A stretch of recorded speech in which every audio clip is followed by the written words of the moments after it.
Social media തുറന്നാൽ എവിടെയായാലും ഒരു പൊതിച്ചോറില്ലാത്ത കഥയില്ല അല്ലേ? അപ്പോൾ പിന്നെ നമുക്കും ഒന്നുണ്ടാക്കിയാലോ? അത് പക്ഷേ ഇന്നത്തെ പോലെ വിഭവസമൃദ്ധമായ ഒരു പൊതിച്ചോറല്ല കേട്ടോ. പണ്ട് വീട്ടിൽ അമ്മമാർ വീട്ടിലുള്ള കറികൾ വെച്ചിട്ട് നമുക്ക് പൊതിച്ചോറ് കെട്ടിത്തരില്ലേ, അതുപോലെ ഒന്ന്. അതിന് ഒരു പ്രത്യേക രുചിയുണ്ട്. എന്താണെന്നറിയോ? മറ്റേ സ്നേഹമാണ്.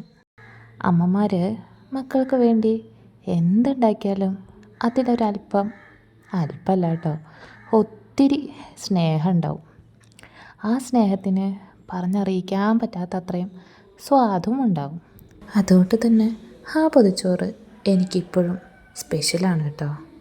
നമ്മൾ എത്രയൊക്കെ പൊതിച്ചോറ് കിട്ടിയാലും അമ്മ ഉണ്ടാക്കി സ്കൂളിലേക്ക് തന്നുവിടുന്ന ആ പൊതിച്ചോറിൻ്റെ സ്വാദ് കിട്ടില്ല കേട്ടോ. കാരണം അമ്മമാരുടെ സ്നേഹം അതവർക്ക് തന്നെയാണ് തരാൻ പറ്റുള്ളൂ, അല്ലേ?